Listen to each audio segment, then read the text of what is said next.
Welcome back. Welcome me back. It has been a motherfucking minute.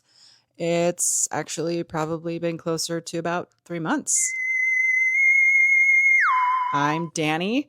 Of course, this is Silent Motive, where we explore the strange, the unsettling, and the chilling mysteries that just don't quit. I do want to apologize to all of my friends and my loyal followers.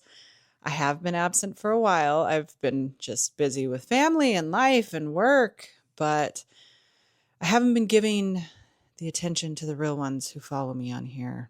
What's everybody been up to? Are we all sticking to our New Year's resolutions? One of my goals from my vision board has been to get 10,000 steps every single day. I have been doing my best. I've been doing it with some of my followers, some of my listeners, but not to toot my own horn here, but I do believe it has officially become a habit, a priority, if you will. Now, if I can just get back to being consistent on here and getting my research done, well, I'll be happy. Am I right? There's a lot going on in the world right now. We've got places being bombed, people being killed. Hell, we just had a recent event here in the good old state of Utah. We had a serial killer who came from Iowa, and he killed 3 people just that we know of. I've been talking with some coworkers. We all believe that there's probably more people out there that he has killed. But yeah, that's where that is. Kind of crazy shit in the world today. It's been a minute since the world's had a serial killer, but I think that this guy fits the mold, definitely with the things that he has said in his initial statements to law enforcement that they've released to the public. But also, it only takes 3 people to make you a serial killer, and that's at least the number that we have for him. In other news, on today's episode, we are going to talk about the Heaven's Gate quote-unquote cult. But before we get too deep into it, don't forget to give us a like, a follow, a share, a subscribe, or even a rating wherever you're getting your dose of Silent Motive. I can't call it a weekly dose anymore because, let's be real, it is not coming out every week. I don't have the time. Don't forget to turn on your notifications so you never miss an episode. But yeah, I had recently listened to a podcast about this, and it was pretty crazy. So I figured let's do an episode on it. Now, if you have a case or something that you would like me to do an episode on, feel free to reach out to me and let me know on Instagram. You can just send me a direct message, or you can comment on a YouTube video. Now, go ahead and make yourself a delicious drink and settle in, because this one is, of course, a wild ride, and you do not want to get caught with your pants down. Before we do get started, consider this your trigger warning. All the warnings I can warn you to be warned. Proceed with caution. This episode does talk about suicide. Heaven's Gate is often remembered as a joke. The identical black outfits, the Nike sneakers, the belief that a UFO was hiding behind a comet. Popular culture reduced it to a spectacle, turning one of the deadliest cult events in American history into a punchline. But that version of the story is dangerously incomplete. Heaven's Gate was not built on insanity. It was built slowly, deliberately, and methodically, using recognizable psychological mechanisms that have appeared again and again throughout history. It didn't begin with death. It began with belonging, with certainty, with the promise that the people who joined weren't broken, they weren't lost, they weren't wrong, but they were chosen. This is not a story about aliens. It is a story about control, identity, and how belief can be shaped until death feels like freedom. Marshall Herff Applewhite was born in 1931 in Spur, Texas, into a deeply religious household. His father was a Presbyterian minister, and from an early age, Applewhite's understanding of the world was shaped by strict moral codes, obedience, and faith-based absolutes. Religion was not simply a belief system in his home, it was the structure through which reality itself was interpreted. Applegate was intelligent and musically gifted. He studied music, became a choir director, and later worked as a professor. On the surface, he appeared accomplished and articulate, but beneath that surface was a man struggling with profound emotional instability, depression, and a persistent sense that he did not belong in the world that he inhabited. Central to Applewhite's inner conflict was his sexuality. Raised in a conservative religious environment, he viewed his desires as sinful and incompatible with spiritual purity. This internal war between identity and belief would later become one of the most dangerous foundations of Heaven's Gate doctrine. By the late 1960s, Applewhite's life was unraveling. He was dismissed from academic positions, experienced a nervous breakdown, and drifted without direction. He later described this period as a kind of spiritual collapse, the death of his former self. In hindsight, it marked the moment when personal crisis began to transform into delusion. In 1972, Applewhite met Bonnie Nettles.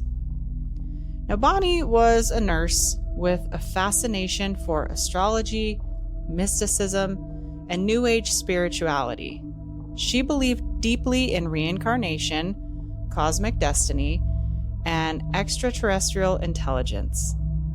Where Applewhite's worldview was rigid and rooted in traditional religion, Nettles embraced a more fluid belief system that blended science fiction, metaphysics, and spiritual symbolism. Their connection was immediate and intense. Together, they came to believe that their meeting was not a coincidence. They believed it had been orchestrated by higher forces. Through shared delusion reinforced by mutual validation, they concluded they were not simply human beings, but celestial entities temporarily inhabiting human bodies. They believed they had been sent to Earth to complete a mission. They called themselves the Two. This belief became the foundation of what would later be known as Heaven's Gate. Throughout the early 1970s, Applewhite and Nettles traveled across the United States holding meetings in small venues, libraries, and community centers.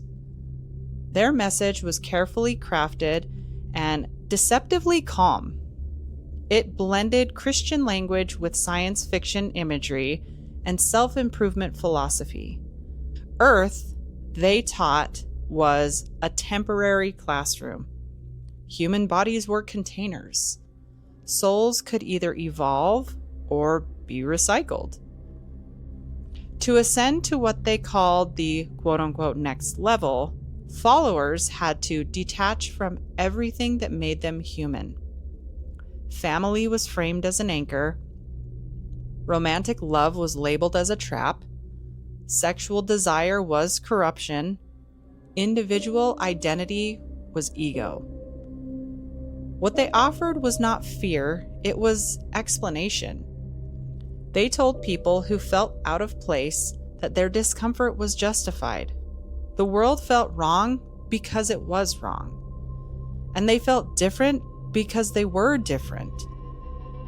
From a psychological standpoint, this message is extraordinarily powerful. People who felt alienated, disillusioned, or spiritually homeless are far more susceptible to belief systems that promise certainty and purpose. Heaven's Gate did not tell followers that they were broken. It told them that they were advanced. As people joined, they were encouraged to sever ties with their previous lives. Jobs were abandoned. Possessions were sold. Contact with family was discouraged and eventually forbidden altogether. Parents were told their children were spiritually dead. Children were told their parents had failed evolution. Isolation is one of the most effective tools of psychological control. Once external voices are removed, the leader's voice becomes the only reality left. Applewhite and Nettles renamed themselves Doe and Tea, reframing their authority as caretakers rather than leaders. Obedience was portrayed as discipline. Questioning was reframed as immaturity. Uniformity followed. Members dressed alike, they cut their hair the same, and they adopted new names ending in Odie. Individuality dissolved into the collective. Preferences were discouraged. Emotions were regulated. Identities were slowly erased. What was lost in individuality was replaced with purpose. For many of the followers, Heaven's Gate offered something they had never experienced before: certainty and acceptance. In 1976, the group abruptly withdrew from public recruitment. They concluded that humanity as a whole was too corrupt to save. Salvation, they decided, would be limited to a chosen few. This would mark a crucial shift in Heaven's Gate's history. The group became increasingly insular. They lived communally, moved frequently, and avoided public attention. The rules grew stricter, the emotions involved were discouraged, attachments were framed as liabilities. Then, in 1985, everything changed. Bonnie Nettles, one of the founders, died from cancer. For the followers of Heaven's Gate, this was devastating. T, or Bonnie Nettles, was not supposed to die. She was supposed to ascend physically to the next level. Her death threatened to unravel the belief system entirely. Applewhite responded not by doubting the doctrine, but by rewriting it. He taught that Nettles had completed her mission early, that the death was not a failure, but a transition. The human body, he claimed, was merely a disposable container. What mattered was readiness to leave it behind. This reinterpretation marked the most dangerous turning point in Heaven's Gate history. Death became acceptable, and slowly it became necessary. After Bonnie's death, Applewhite became the uncontested center of Heaven's Gate. Where leadership had once been shared, authority now narrowed into a single voice. Without Nettles to counterbalance him, Applewhite's teachings grew more rigid, more absolute, and more inwardly focused. The group didn't fracture after her death. It got harder. Applewhite reframed the loss not as a tragedy, but as proof. T, he claimed, had advanced to the next level ahead of the group. She was watching, she was waiting, she was evaluating. Those who remained behind were now under pressure to prove their readiness. This shift intensified dependency.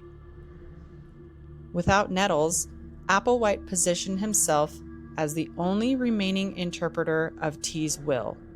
His authority was no longer shared or symbolic, it just became total.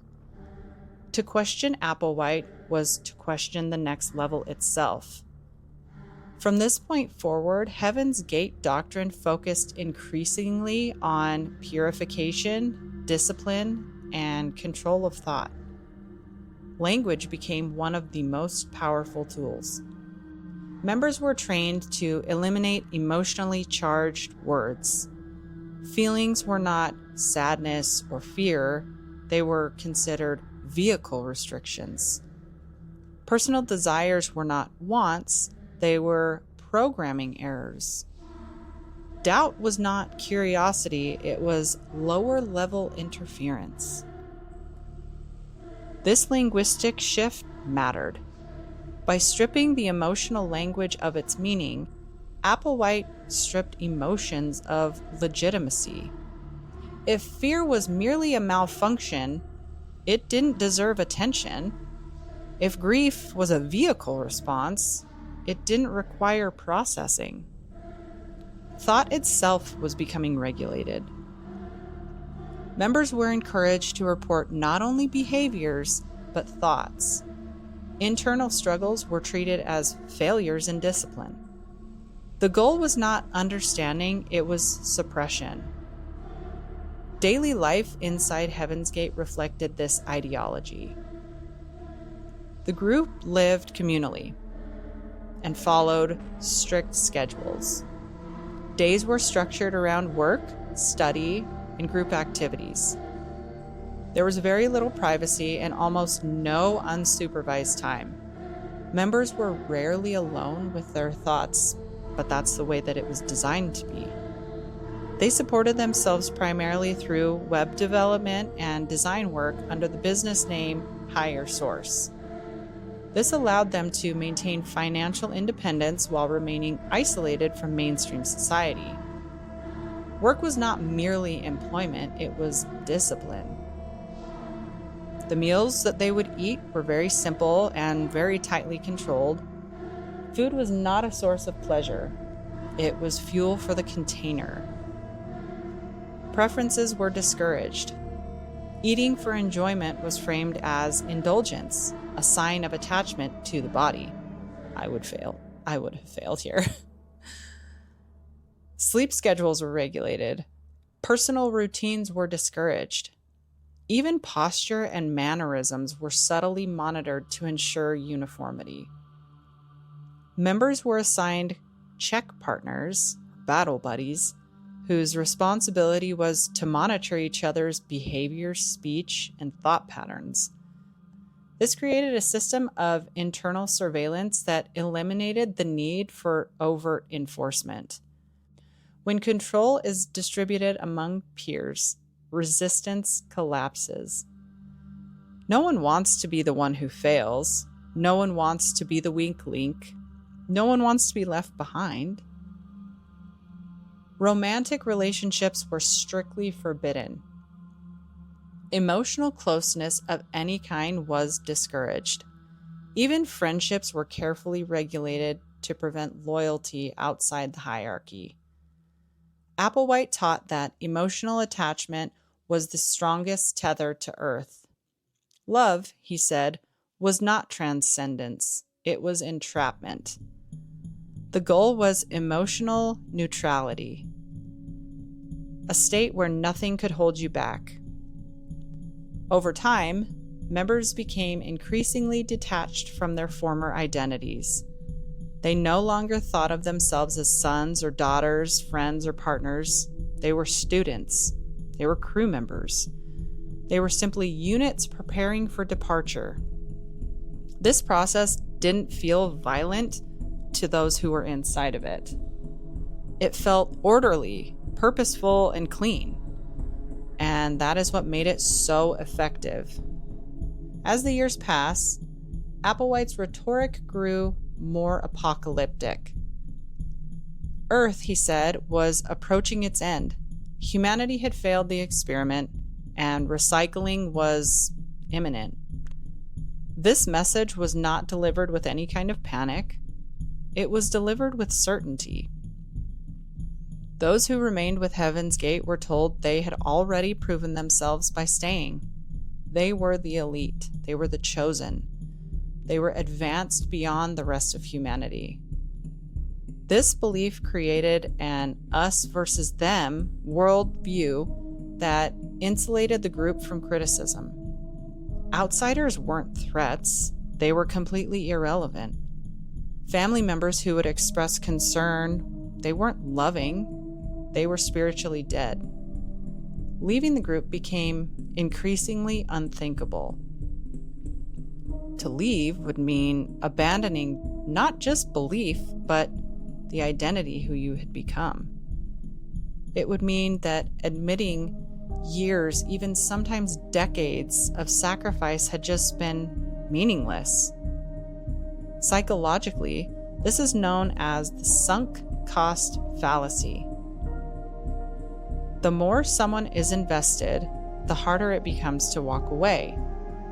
Heaven's Gate exploited this principle relentlessly. But by the early 1990s, the group was small, fewer than 40 members, but their devotion was absolute. They lived quietly, avoided attention, and maintained strict internal discipline. Externally, they appeared harmless. Internally, the control was complete. Sexual desire was now framed as the greatest enemy of evolution. Applewhite taught that the body's urges were evidence of how deeply flawed the human container was. For several male members, this belief led to an irreversible act: voluntary castration. And this was not presented as a command. It was framed as an opportunity, a chance to demonstrate commitment to the next level. To eliminate desire was to eliminate distraction. To suffer was to prove devotion. From the outside, this act is almost incomprehensible. From the inside, it made complete sense. By this point, members no longer viewed their bodies as themselves. The body was temporary, it was disposable, and frankly, an obstacle to transcendence. Once the body is devalued, death becomes conceivable. And once death becomes conceivable, it can be reframed as necessary.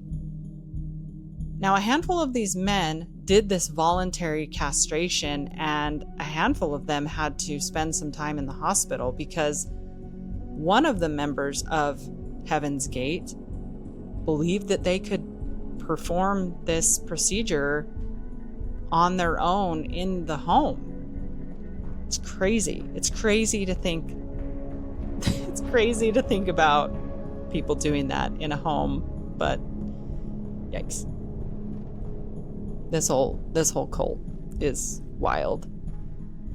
By the early 1990s, the question most outsiders would later ask had already become irrelevant to the people that were part of Heaven's Gate.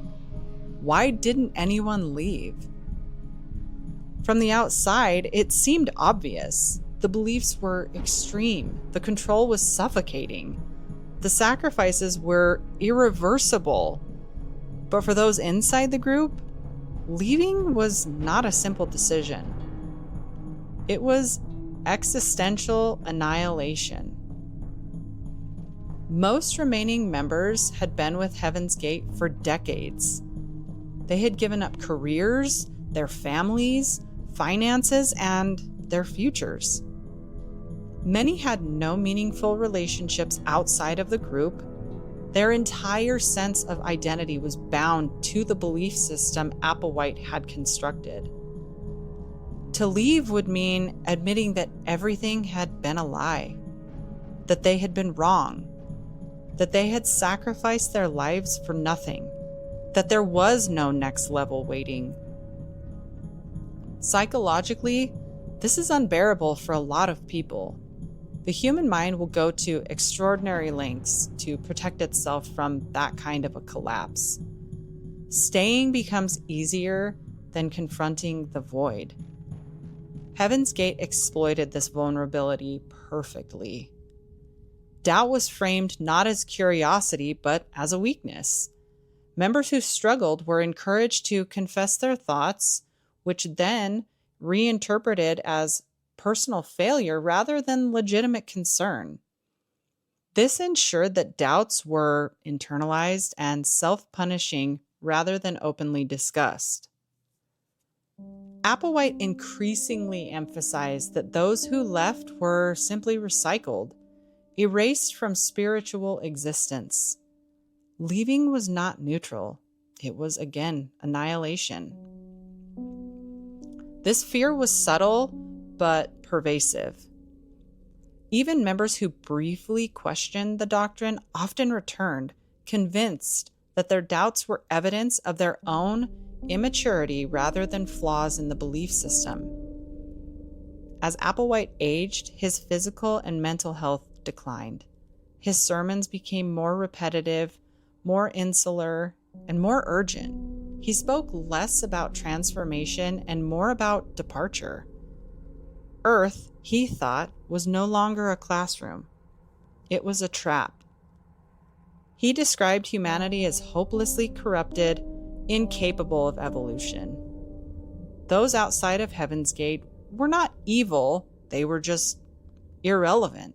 They were background noise, failed containers, if you will. This dehumanization made the final step that much easier. When people outside the group are framed as spiritually dead, their reactions no longer matter. Their grief doesn't matter. Their attempts to intervene become interference.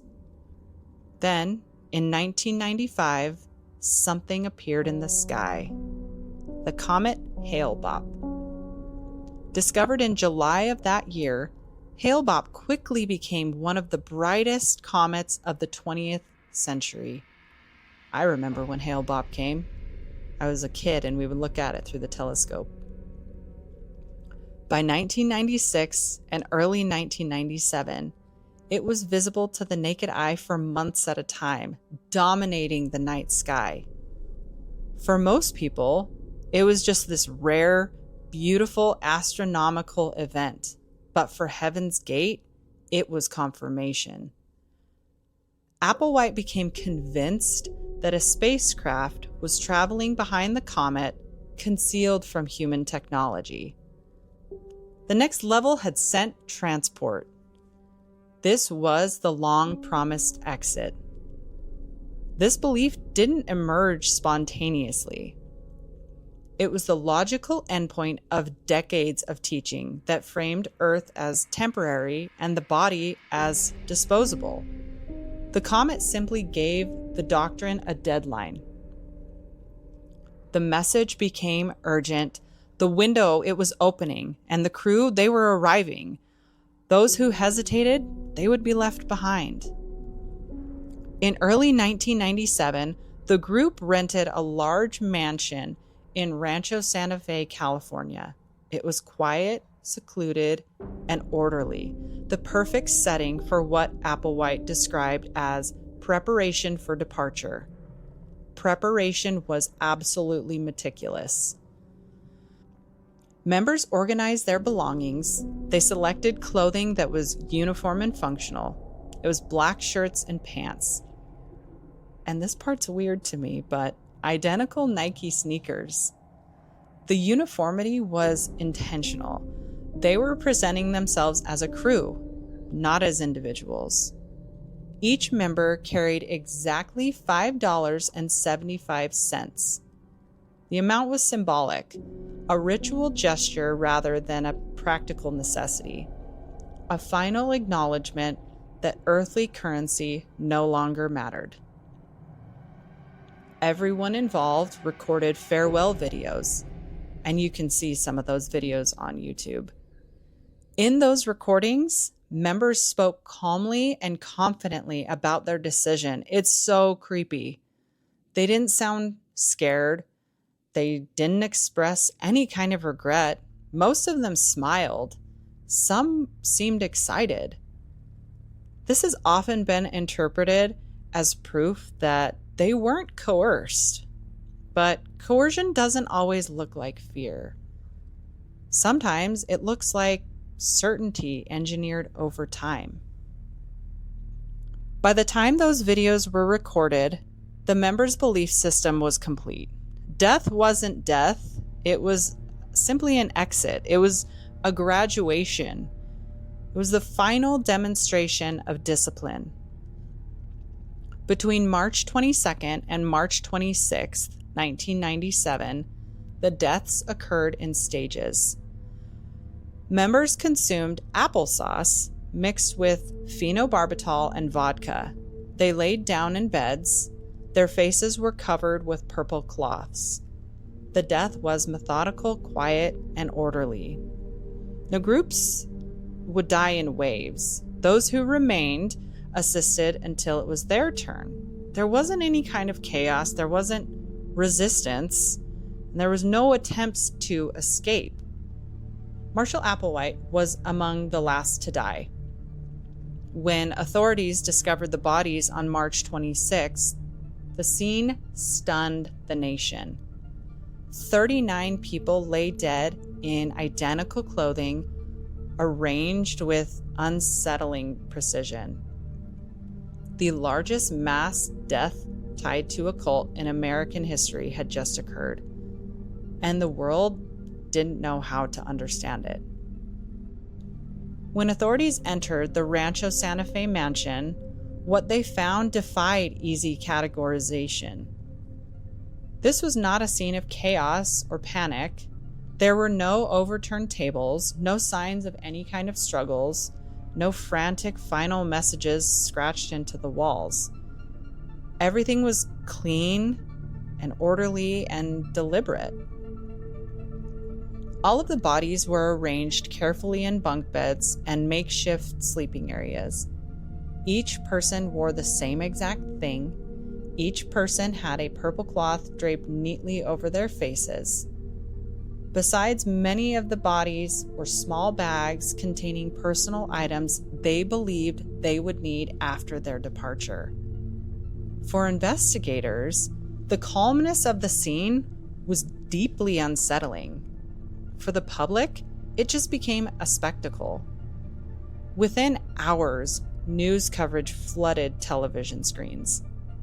Headlines emphasized the most bizarre elements of the case: the shoes, the matching outfits, the belief in aliens. Late-night talk shows turned the tragedy into material for jokes. The phrase, Heaven's Gate, became shorthand for irrational extremism. But in focusing on the surface-level oddities, much of the media missed the deeper truth. This wasn't mass hysteria. It wasn't sudden insanity. It was the final outcome of a belief system that had been carefully constructed over decades. Cult experts and psychologists were quick to point out that Heaven's Gate followed a familiar pattern seen in other high-control groups. The ideology itself was less important than the structure surrounding it. First came isolation, then identity erosion, then absolute authority, reframing of reality, the devaluation of the body, then singular, irreversible solution. Each step made the next one easier. By the time the group reached the final step, death wasn't perceived as a loss, it was completion. One of the most dangerous misconceptions about Heaven's Gate is the idea that its members were weak-minded or unintelligent. In reality, many were highly capable individuals who had simply been caught at a moment of vulnerability and offered a system that explained away their pain. The group provided certainty in an uncertain world, structure in the absence of direction, meaning where none had existed before. Once inside, the cost of leaving became too high. Former members who left before the final event described a gradual realization that something was wrong, but also overwhelming guilt and fear when they considered walking away. Leaving meant becoming spiritually dead. It meant abandoning the only family that they had left. Those who stayed didn't do so because they were incapable of thinking, but because thinking had been replaced with doctrine. The tragedy of Heaven's Gate lies not only in how it ended, but in how quietly it progressed. There were no dramatic ultimatums, no violent confrontations, and no last-minute rescues. The system worked exactly as it was designed to. Marshall Applewhite didn't force his followers to die. He convinced them that they needed to. And even, I want to say that it was 2, maybe 3 people who had left Heaven's Gate, as soon as they found out about this mass suicide, they also committed suicide and believed that they were going to the next level. Because it means the danger did not reside in a single man or a single belief about aliens or comets, it resides in the process, in the way identity was dismantled and replaced with obedience. Heaven's Gate didn't fail its members, it completely consumed them. And that's why this story still matters. Because the mechanisms that destroyed these lives are not relics of the past. They appear wherever belief becomes identity, wherever authority goes unquestioned, wherever doubt is punished, and wherever leaving is framed as annihilation. The most dangerous belief systems are not the loudest or the most chaotic. They're the ones that feel calm and rational and inevitable. Heaven's Gate ended without screaming, without panic, and without resistance. 39 people died believing they were finally going home. And that is what makes this story so deeply disturbing. That's it for this week's case. Thank you guys for sticking around for another episode of Silent Motive. Remember, every silence has a motive. If you enjoyed this episode, don't forget to like, subscribe, share, and follow us to enjoy a new episode when I get time, where we dive into another modern mystery that blurs the line between creepy and criminal. And again, if you have any other cases or spooky stories you'd like me to do an episode on, head over to Instagram or on YouTube and shoot me a direct message. The Instagram handle, I'll link it down below, but it is silent_motive_pod. And like I said, feel free to shoot me a direct message if there are any episode recommendations, and I will do my best to getting around to them at some point. Oh, and if you do want a specific case done, make sure that you let me know that I can shout you out if I do that case. Thanks, guys. Stay safe out there.